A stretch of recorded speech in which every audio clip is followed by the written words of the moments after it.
오늘은 그리스도인의 자유에 대해서 세 번째 말씀을 전합니다. 그리스도인은 죄로부터 자유합니다. 내가 어떻게 죄를 용서할 수 있는 것이 아니라 죄를 용서해 주실 수 있는 하나님이 계시기 때문에 그분께 고백할 때 그분은 우리를 용서해 주십니다. 그리고 우리는 우리 마음에 자리 잡은 분노로부터도 자유합니다. 하나님 아버지께서 십자가 위에서 아들을 내어주시면서까지 내미신 그 용서와 용납과 화해를 알기 때문입니다. 그래서 누가 나에게 분노의 사슬을 던져도 우리는 얼마든지 그것을 풀어낼 수 있습니다. 그런데 많은 그리스도인들이 이러한 큰 용서와 자유를 얻었음에도 자꾸 믿기 이전의 삶으로 돌아가 받은 자유를 잃어버리는 이유가 있습니다. 오늘 또 다른 이유를 함께 생각해 보려고 합니다. 다 우리는 자유롭기를 바라죠. 그런데 잘 자유롭지 못합니다. 여러 가지 이유가 있습니다. 실제로 몸이 어디에 얽매여 있기도 하죠. 예수님은 그래서 감옥에 갇힌 자를 구원하기 위해서 오셨다. 이렇게도 말씀하셨습니다. 그런데 많은 사람들은 실제로 우리는 갇힌 게 아니잖아요. 무엇 때문에 우리는 자유롭지 않습니까? 걱정에 사로잡히기도 하고 때로는 질투하기도 하고 두려움도 있고 짜증을 내기도 하고 어떤 때는 지루해하고 또 어떤 때는 분노하고 고통이 있습니다. 그런 것들로부터 자유하기를 바라지만 잠깐 벗어났다가도 다시 거기로 돌아가 버립니다. 인간이 정말 자유로울 수 있을까? 그런 생각이 들죠. 또 우리는 그런 너무나 익숙하기 때문에 그런 마음속에 우리를 가두고 있는 그런 것들을 또 너무나 자연스럽게 받아들이고 또 나름대로 해결을 했어요. 그래서 인간이 뭐 그렇지 뭐. 삶을 살아가는 게 그렇지 뭐. 그러면서 다 자유롭게 되기를 약간은 포기해 버린 것 같습니다. 그러나 예수님을 믿는다고 하는 것은 그런 모든 것들로부터 자유하고 하나님께서 우리에게 주신 모든 특권을 다 누리는 자유로운 삶이다라는 것을 기억하시기 바랍니다. 먼저 우리는 왜 자유롭지 못할까? 먼저 생각해 보겠습니다. 뭐 여러 가지가 있지만 다시 아까 그 감정의 문제를 보면 여기서는 약간 불교의 통찰이 불교의 통찰을 인용해야 될 것 같습니다. 불교는 나름대로 그 있는 그대로 하나님을 빼고 있는 그대로 인간의 관점에서 보려고 노력을 많이 했기 때문에 불교의 통찰이 다 필요 없는 건 아니에요. 불교는 인간이 행복하지 못한 이유를 집착이다 이렇게 말합니다. 뭐 여러 가지가 있지만 집착이라고 하는 단어 이미 불교의 세팅 자체는 뭐가 있냐면 행복은 마음의 문제라는 거예요. 그래서 집착이라는 단어를 사용하고 있습니다. 집착이라고 하는 단어는 그러니까 내가 무엇인가를 붙잡고 있는 거잖아요. 내가 무엇인가를 붙잡고 놔주지 않는 거예요. 그래서 불교의 해결 방법은 항상 똑같습니다. 뭡니까? 자기가 잡고 있는 것을 놓으라고 이야기해요. 그러니까 내가 할 수 있다라는 거죠. 그래서 불교 해결 방법은 항상 똑같습니다. 뭐 이렇게 유명한 스님이라고 플래카드 붙여가지고 뭐 증문즉답 이렇게 나오잖아요. 그런데 그거 다 똑같습니다. 뭐냐면 이런 거예요. 남편이 바람을 피워서 제가 행복하지 않습니다. 어떻게 해야 됩니까? 그럼 뭐라고 할까요? 불교에서는 그냥 놔둬라. 네가 못 바꾼다. 네가 붙잡고 있기 때문에 집착하기 때문에 자유롭지 못한 거다. 놔둬라. 그러면 자유롭게 될 거다. 이게 불교의 가르침입니다. 비슷한 것도 있어요. 제가 몸이 아파요. 어떡할까요? 불교의 대답은 똑같습니다. 건강에 집착하지 말아라. 원래 나이 들면 아픈 거다. 뭐 그런 거예요. 지금도 나쁘지 않다. 뭐 이런 식인 거죠. 그게 불교가 말하는 집착을 놓고 자유롭게 된다라고 하는 불교의 방식입니다. 그러니까 불교는 내 행복이 내가 어떻게 생각하느냐에 따라서 조절할 수 있다. 통제할 수 있다. 이렇게 가르치는 거죠. 그런데 상당 부분은 도움이 되지만 완전하지는 않아요. 인간이 겪고 있는 고통이란 사실은 외부에서 오는 것도 상당히 많이 있습니다. 외부에서 들어오고 있는데 그것을 무시한다고 해결되는 것이 아니죠. 실제로 인생의 짐이 너무나 무거운 사람들도 많이 있습니다. 그런 고통은 당하는 사람 아니면 절대 이해할 수 없는 것들입니다. 그래서 이런 내적인 관점을 가진 불교의 관점을 조금 벗어나 보면 인간의 고통은 상당히 외부에서 온다라는 것을 또 알 수 있습니다. 그래서 이런 질문을 해보면 우리가 얼마나 행복해하지 않는지를 알 수 있고 또 우리의 머릿속에서는 행복이 외부에서 온다라고 생각하고 있는지를 알 수 있습니다. 이게 뭐냐면 만약 뭐뭐하다면 이라고 하는 질문을 던지는 거죠. 아마 우리가 이렇게 된다면 행복할 거야 라고 생각하는 것들이 많이 있습니다. 실제로 몸이 연약하신 분들은 만약 내 몸이 건강하다면 내 행복이 건강에서 온다는 생각을 하는 거죠. 아니면 지금 내 몸이 건강하지 않아서 내가 약간은 행복하지 않아 라고 하는 마음이 들어있는 겁니다. 만약 내가 돈이 많다면, 만약 내가 조금만 더 젊다면, 우리 그런 생각 많이 하죠. 만약 내가 더 나은 경력을 갖고 있더라면, 만약 내가 좋은 대학을 나왔더라면, 만약 내가 다른 부모님 밑에서 자랐더라면, 만약 내가 다른 사람과 결혼했더라면, 만약 내가 다른 나라에 태어났더라면, 만약 내가 지금 있는 직장이 아니라 대기업에 취직했다면, 우리는 이런 식으로 계속해서 내가 행복하지 않은 이유들을 머릿속에 이렇게 자동으로 가지고 있어요. 그런 가정들이 다 머릿속에 있지 않습니까? 내가 만일 그 상황이 우리가 불행하다라고 생각하는 이유들을 가르쳐 줍니다. 나 자신이나 환경이 내 기대에 미치지 못할 때 사실은 나는 불행하다라고 자동적으로 생각합니다. 그래서 불행하다라고 생각하는 원인이 무엇일까요? 사실은 내가 가진 헛된 기대 때문입니다. 많은 두려움, 질투, 걱정, 짜증, 분노, 슬픔, 미움, 이런 많은 것들이 내가 기대한 만큼 나 자신이나 내 외부 환경이 받쳐주지 않기 때문이라고 생각하는 거예요. 물론 그런 불만족 때문에 삶이 발전하는 것도 있습니다. 그래, 그건 다른 거예요. 그걸 해결하기 위해서 열심히 살아가는 것과 그것 때문에 불만인 건 완전히 다른 거예요. 내가 불행하지 못한 이유, 이 감정이 그렇게 지배를 받아버리면 그렇게 불행하다라고 생각하고 살아가는 거죠. 정말 이런 기준들이 자기 중심적이지 않습니까? 혹시 비가 오는데 오늘 비가 와서 약간 짜증이 나신 분들 계십니까? 문 딱 열고 나왔는데 갑자기 비가 오는 거예요. 내가 열심히 꾸몄는데 왜 비가 오고 그래? 좀 더 이렇게 마음에 그러면 이제 왜 비가 오고 그런 말 하죠. 그게 비 때문에 내가 불행하지 않는다고 행복하지 않다고 생각하는 거예요. 저도 사실은 약간 그런 생각을 했습니다. 이 얘기를 듣는 이유는 제가 그제 세차를 했거든요. 그래서 어제는 차를 모셔놨어요.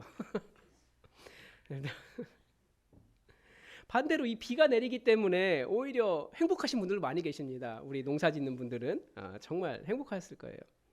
정말 자기 중심적이죠. 그나마 나 스스로가 바꿀 수 있는 것이 있다면, 내가 그 기대를 충족시킬 수 있는 것이 있다면 나름대로 열심히 노력해서 그것을 바꿔보려고, 그러니까 행복을 쟁취하려고 하는 거예요. 만일 내가 더 건강하다면 이라고 생각하시는 분들은 어떻게 합니까? 그래서 더 열심히 운동합니다. 내가 더 좋은 대학을 나왔더라면. 근데 이미 그거 지나갔잖아요. 우리 입장에서는. 대학을 다니는 사람도 있고 대학을 가야 되는 사람도 있지만 이미 다 끝났기 때문에 어떻게 하느냐? 결국 자녀를 좋은 대학 보내기 위해서 자녀를 들들 볶습니다. 그래서 자녀가 원하는 만큼 공부하지 않으면 들들 볶는 거예요. 그런데 자녀를 좀 이해해야죠. 초등학생은 집중력이 몇 분 갑니까? 10분 정도밖에 가지 못합니다. 그런데 왜 어른처럼 한 3시간씩 공부하지 못하냐고 막 야단을 치기도 하고. 그게 잘못된 기대 때문에 그런 거죠. 만일 내가 돈이 더 많더라면, 근데 돈이 나오는 구석이 뻔하니까 결국 어떻게 합니까? 적은 비용으로 그 모든 것을 해결할 수 있는 로또에 집중하는 거죠. 때로는 저 사람이 내 말을 안 들어. 그것 때문에 내가 행복하지 않아. 그러니까 계속 잔소리하고 바꾸려고 하죠. 다 자기 기대 때문이라고도 할 수 있고 자기 중심성 때문이라고도 할 수 있는 거예요. 바로 그 자기 중심성이 뭡니까? 그게 죄의 뿌리잖아요. 내 마음대로 되지 않는다고 해서 내가 화가 나고 불행해하고 다른 사람 바꾸려고 하고 다른 사람 비난하고 그 사람 때문이야 계속 말하게 되는 게 이 죄의 뿌리라고요. 그러니까 내가 불행하다라고 생각하는 많은 것들이 사실은 죄의 결과일 뿐입니다. 그래서 이걸 어떻게든지 해결하기 위해서 교회도 세상도 어떤 것을 이야기합니까? 감사해라, 자족해라, 이렇게 가르칩니다. 바꿀 수 없는 외부 환경, 나 자신, 남편, 자녀, 날씨, 다른 사람들 이런 것들로 인해서 불평하다고 울지 말고 행복하기 위한 선택을 해라. 뭐 이런 여러 가지 것들을 가르쳐 줍니다. 그런데 이게 정말 바른 대답일까? 한번 생각해 볼 필요가 있는 거죠. 왜냐하면 그것은 인간의 죄의 뿌리로부터 나오는 불행하다라고 하는 감정이기 때문에 그 죄의 뿌리를 제대로 해결하지 않으면, 죄를 해결하지 않으면 절대 인간은 행복해질 수 없는 겁니다. 저는 여기 한 가지 더 질문을 던지려고 합니다. 인간은 왜 외부 환경에서 행복을 계속 찾으려고 할까요? 여러 가지가 있습니다. 뭐 죄의 뿌리, 자기 중심성 때문이기도 하고 실제로 몸이 피곤하기도 하고 이런저런 말을 많이 하기도 하고 가난하기 때문이기도 하고 많은 이유가 있습니다. 그러나 우리 인간은 절대 어떤 외부적인 것으로 채워질 수 있는 존재가 아니에요. 하나님이 인간을 창조하실 때 하나님 바로 밑으로 아주 위대한 존재를 만드셨기 때문에 우리를 채울 수 있는 것은 하나님 이외에는 하나님 그분 아니고서는 그 어떤 것으로도 우리가 만족할 수 없습니다. 인간의 창조된 원리 자체가 그래요. 그런데 뭐 날씨 가지고 우리가 만족할 수 있다?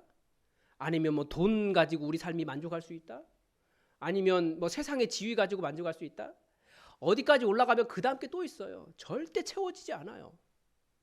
하나님의 말씀, 하나님 그분 아니고서는 절대 채워지지 않는 것이 인간입니다. 아무리 좋은 것 가져도 마찬가지예요. 그래서 저는 이것을 뭐라고 부르느냐? 영적 전쟁이라고 말하고 싶은 거예요. 우리는 인간 중심의 사회를 살고 있어서 우리가 끊임없이 매일매일 매 순간 영적 전쟁을 하고 있다는 사실을 잊을 때가 너무나 많이 있습니다. 그러나 인생의 핵심은 사실 영적인 전쟁입니다.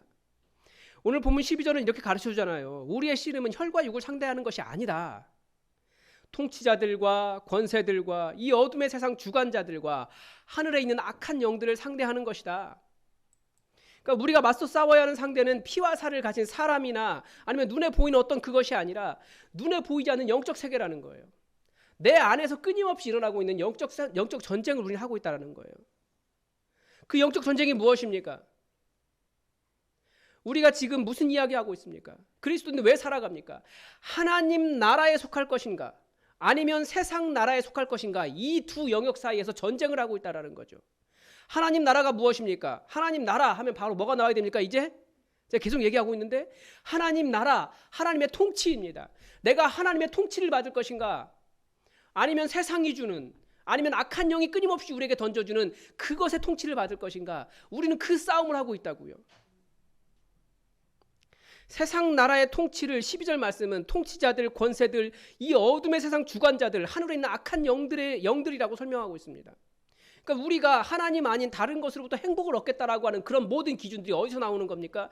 세상 풍조고 공중권세 잡은 자들의 악한 영향력이라는 거예요. 그것을 따라가는 것이 바로 세상 나라를 살아가는 겁니다. 우리는 세상 나라를 살아가는 것이 아니라 하나님의 통치, 하나님 나라를 살아가는 사람들입니다.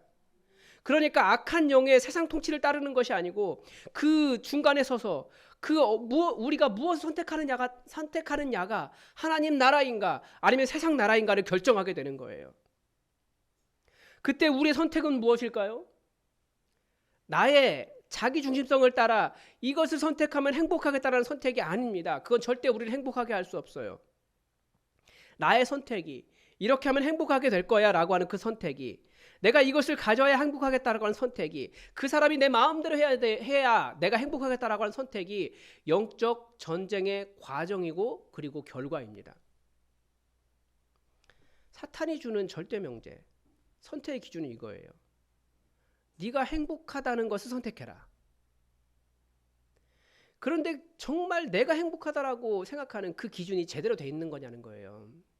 죄의 뿌리, 자기 중심성에서 나오고 있는데 그런 것들을 정당할 뿐인데, 그러니까 우리가 가지고 있는 행복이라고 하는 기준, 그것이 정말 바르지 않습니다. 인간은 절대 어떤 외적인 기준으로 행복할 수 없습니다. 원하는 것을 얻으려고 하지만 또 때로는 얻었다고 생각하지만 금방 다른 것 때문에 만족하지 못하고 또 불행하다고 생각하는 것이 인간입니다. 그러면 계속해서 사탄이 이끄는 대로 끌려가는 것밖에 되지 않습니다. 다시 말하면 내가 행복하지 않은 이유는 영적 전쟁에서 사탄에게 굴복하고 있기 때문입니다. 사탄은 우리를 공격하는 게 아닙니다. 우리 앞에 선택지를 둘 뿐이에요. 사탄은 이게 더 좋은 거야 라고 제시할 뿐입니다. 누가 선택합니까? 내가 선택하는 거죠. 왜냐하면 내 기준이 이걸 선택해야 더 행복하다라고 생각하기 때문에. 그래서 우리가 해야 될 일은 무엇이냐? 영적 전쟁인 것을 분별하고 또 승리할 수 있는 방법을 갖는 겁니다. 성경의 대답은 아주 분명합니다. 영적 전쟁을 하는데 반드시 무기가 있어야 된다는 거죠. 보호장구 없이 어떻게 위험한 전쟁 현장에서 자기 자신을 지킬 수 있겠냐라는 거예요. 어떻게 자기를 지키고 어떻게 싸울 수 있겠습니까? 단순한 방어가 아니라 우리 잘 알잖아요. 적극적으로 공격하는 것이 이기는 것이라는 걸. 성경은 그래서 우리에게 영적인 무장을 하라라고 가르쳐 줍니다. 여러분, 이게 지금 말씀의 배경이 로마 시대니까 고대 로마 군인이 전쟁에 나가기 위해서 무장을 한다면 가장 먼저 무엇을 할까요? 네, 우리 막 여러 가지 이야기하는데 가장 먼저 해야 될 것은 군인의 옷을 입는 겁니다. 군인은 군복을 입고 갑옷을 입고 싸웁니다. 그러니까 18절을 먼저 봐야 됩니다. 왜냐하면 매일매일 옷을 입고 밖으로 나가는 것처럼 옷을 입고 하루를 시작하는 것처럼 우리의 군복 이것은 뭡니까? 매일매일 기도와 간구로 시작하는 겁니다. 우리의 모든 삶의 순간이 기도로 가득 차 있는 겁니다. 그러니까 기도하지 않는 것은 전쟁에 나가면서 전장으로 나가면서 군복을 입지 않는 것과 똑같습니다. 그런데 여러분 군복을 입지 않고도 전쟁을 할 수 있습니까? 없습니까? 급하면 옷도 못 입고 나갈 수도 있죠. 그런데 그렇게 되면 어떡할까요? 화살이 날라오고 칼을 이렇게 칠 때 막아내도 다 잘리고 그렇게 되겠죠. 그 군인들 갑옷 보니까 우리나라 거 말고요. 외국 그 서양 거 옛날 거 보니까 쇠사슬을 안에 입었더라고요. 그럼 칼로 이렇게 잘라도 이렇게 안 잘린대요. 그러니까 그런 거 입어야 보호가 되잖아요. 그러니까 기도하지 않고 영적 전장 현장에 나가겠다라고 하는 것은 그런 보호장구 없이 나가는 거예요. 그래서 18절에서 모든 기도와 간구를 하되 항상 성령 안에서 기도하고 이를 위하여 깨어 구하기를 항상 힘쓰라. 계속 기도하라는 거예요. 물론 여기서 말하는 이를 위하여니까 앞에 나와 있는 모든 것들을 갖추기 위한 것이 기도라는 거죠. 그러니까 모든 것에 우리가 갖추는 가장 근본의 기도가 있는 겁니다. 기도할 때 사탄의 괴계를 분별할 수 있고요. 기도할 때 나의 구원이 확실하다는 것을 알 수 있고요. 기도할 때 우리는 점점 하나님의 통치 가운데 들어가는 겁니다. 기도가 뭡니까? 기도라고 하는 것은 이 일을 하나님께서 통치하십니다. 하나님 나라를 살아가기 위한 선택이 바로 이 하나님 나라를 살아가는 사람들의 선택이 기도입니다. 내 지식과 내 능력과 내 경험으로 살아가는 것이 아니라 하나님의 통치 아래 하나님의 능력 아래 살아가겠습니다 라고 고백하는 것이 기도인 거예요. 그래서 기도하는 겁니다. 매일매일 매 순간 모든 일에 여러분 기도하십시오. 기도는 내 힘으로 살지 않고 하나님의 힘으로 살겠습니다 라고 하는 의지의 행위입니다. 그러니까 여러분 기도하십시오. 그렇게 하나님을 의지할 때 하나님은 우리를 도와주십니다. 그 기도 위에 우리가 아는 전신갑주를 입는 겁니다.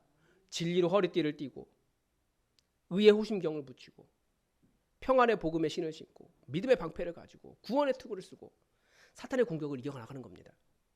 그리고 또 이야기하는 게 뭡니까? 성령의 검, 곧 말씀의 하나님의 말씀으로 싸우라. 지금 진리, 의로움, 평안, 믿음, 구원 전부 다 중요한 주제이기 때문에 앞으로 계속 이야기할 것 같은데 오늘 여러분에게 말씀드리고 싶은 건 성령의 검이에요. 사탄과 싸울 때는 무기가 있어야 되는 거죠. 사탄은 어떻게 우리에게 공격합니까? 우리 앞에 이것이 행복한 거야 라고 제시하고 있는데 그것이 행복한 것이 아니라라고 하는 분별의 기준이 있어야 되잖아요. 그게 어디서 나옵니까? 하나님의 말씀에서 나오는 겁니다. 여러분 안에 어떤 하나님의 말씀이 새겨져 있으십니까?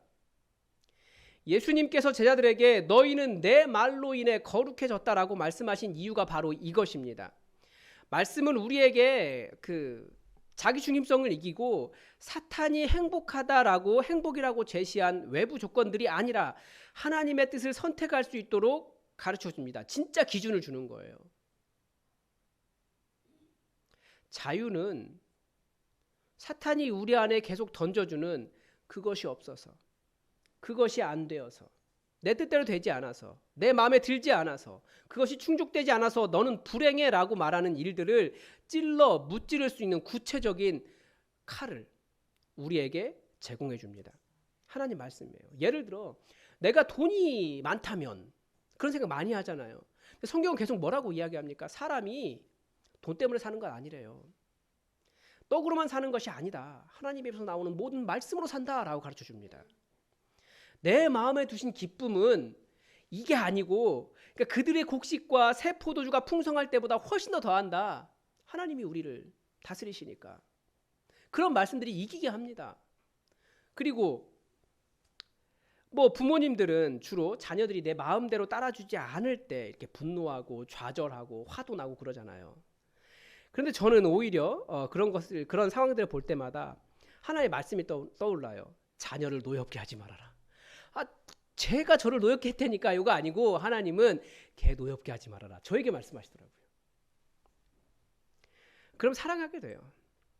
어떤 사람은 배우자 때문에 힘들어할 수도 있지만 하나님은 바로 그 사람과 하나를 이루라고 말씀하십니다. 그러니까 그 사람과 부딪혀서 이렇게 분노할 것이 아니라 그 사람과 어떻게 하나를 이룰 수 있을지 그 사람을 인정하면서 사랑하는 거죠. 하나를 이루는 거예요. 공동체 안에서도 마찬가지입니다. 정말 개성이 강하면 자기 이외에는 다 이상해 보여요. 근데 어떻게 할까요? 그 사람을 용납하는 것, 예수님의 십자가의 사랑으로 용납하는 것이 우리가 할 일이에요. 그러면서 하나를 이루라고, 피차 용서하라고, 그렇게 공동체는 계속 하나님 말씀합니다. 그래서 우리가 혹시 마음에 이것 때문에 짜증이 나고 이것 때문에 행복하지 않아, 혹은 불행해까지는 생각하지 않지만 그래도 우리 이것 때문에 힘들어, 왜 내 말 안 들어주지? 라고 생각할 때 그때 떠오르는 말씀이 있어야 된다는 거예요. 행복은 우리의 감정과도 관련이 있습니다. 그래서 말씀의 지배를 받고 계속해서 우리의 행복을 깨려고 다가오는 외부 환경에 대한 기대와 좌절에 대해서 어떻게 하나님의 말씀으로 대항할 수 있는지, 말씀을 가지고 싸울 수 있는지, 이건 배워야 되는 거예요. 그래서 봄 성경학교 하는 겁니다. 큐티 학교도 하고 통독도 하고. 말씀이 우리의 무기입니다. 그래서 언제든지 말씀의 사람이 돼야 돼요. 모든 상황에 튀어나올 수 있는 말씀이. 예수님은 너희가 내 말에 거하면 참으로 내 제자가 되고 진리를 알지니 진리가 너희를 자유롭게 하리라, 이렇게 말씀하셨습니다. 무엇이 자유롭게 한다고요? 진리가. 그 진리가 무엇입니까? 하나님의 말씀 안에 거하는 거예요. 말씀을 아는 게 머리로만 아는 게 아니고 내 말에 거하면이에요. 내 말에 거하면.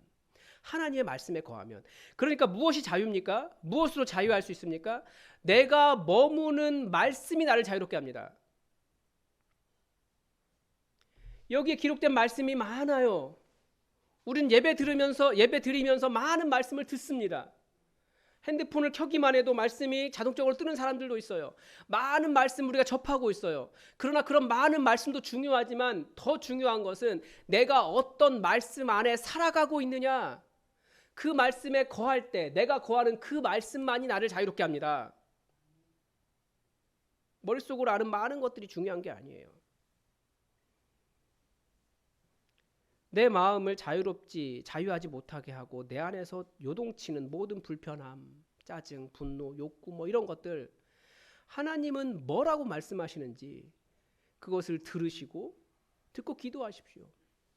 이 하나님 나라 시리즈 처음 설교하면서 여러분께 드린 말씀이 있습니다. 하나님은 항상 말씀하십니다. 아니요, 하나님 아무 말씀 안 하시던데요. 저는 못 듣겠는데요. 아니요, 하나님은 말씀하십니다. 단지 내가 못 듣는 거예요. 내가 안 듣는 거예요. 들어도 그 말씀 안에 거하지 않는 겁니다. 하나님은 계속 말씀하십니다. 주의 말씀, 그 말씀 안에 거할 때 그 진리가 우리를 자유롭게 합니다. 정말 여러분이 말씀의 지배를 받고 말씀으로 가득 차고 말씀의 사람이 되고 말씀 안에 거하고 말씀 때문에 선택이 달라지고 말씀 때문에 영적인 전쟁을 하고 말씀을 사탄이 제시하는 행복하다라고 하는 기준들을 이기는 말씀의 검으로 설 때 우리가 영적 전쟁에서 승리할 수 있는 겁니다. 그래서 말씀이 구체적으로 여러분의 감정마저도 다스림을 받는, 말씀의 다스림을 받는 그런 사람이 되시길 바랍니다. 어떻게 될까요? 말씀이 우리에게 이미 많이 제시되어 있지 않습니까? 묵상하시고 하나님의 음성 듣기를 사모하십시오. 그리고 말씀이 들리면 정말 그 말씀이 나를 지배하도록 그 말씀 속에 살아가십시오. 때로는 내 선택이 말씀과 반대될 때 말씀을 선택하십시오. 그게 우리가 진짜 행복하게 살아갈 수 있는 방법입니다. 그래서 우리에게 단 하나의 불만이 뭐가 되어야 될까요? 내가 오늘도 하나님의 말씀 속에 살아가지 못했구나. 이거 하나만 여러분의 불만이 되었으면 좋겠어요. 여러분, 우리는 예수님이 우리를 자유롭게 하시려고 십자가에 의해서 죽으셨습니다. 맨날 우리 앞에 놓여 있는 여러 가지 기준들 때문에 이것 갖지 못해서 혹은 이 사람 때문에 내가 행복하지 못해 마음이 눌려 있기보다 하나님은 뭐라고 말씀하시는지 그 말씀의 검으로 이겨나가시기 바랍니다. 이것은 그냥 주어지는 게 아니에요. 우리가 기도할 때, 항상 기도할 때 그 기도와 함께 잡을 수 있는 겁니다. 여러분, 우리가 가지고 있는 이 무기, 기도와 말씀 굳건하게 붙잡으시고 그 위에 영적인 많은 것들을 쌓아가서 진정한 자유와 행복을 누리는 예수님 말씀대로 내 말에 거하면 너희가 내 제자가 되고 진리가 너희를 자유롭게 하리라. 이 말씀이 이루어지는 정말 자유로운 그리스도인들이 되기를 바랍니다. 기도하겠습니다. 하나님 아버지, 오늘 우리가 영적 전쟁을 하고 있다는 사실을 다시 한번 말씀을 통해서 보게 됩니다. 하나님께서 우리에게 주신 평안, 그 모든 행복, 그 풍성한 생명 계속해서 놓치고 우리 헛된 것에 마음을 두고 주님께서 주신 것보다 다른 것들로 인해서 불행하다라고 말하는 그런 헛된 삶을 살아가지 않게 하옵소서. 주의 말씀으로 세상과 다른 기준으로 살게 하시고 주의 말씀으로 사탄이 제시하는 기준들을 이겨나갈 수 있도록 도와주시고 항상 기도에 깨어 있어서 항상 기도함으로 이 모든 은혜들을 누리며 정말 하나님의 통치 아래 살아가는 믿음의 백성, 하나님 나라의 백성이 되게 하여 주시옵소서. 주님의 은혜를 매일같이 넘치게 채워주시길 원하며 예수님의 이름으로 감사하며 기도드립니다. 아멘.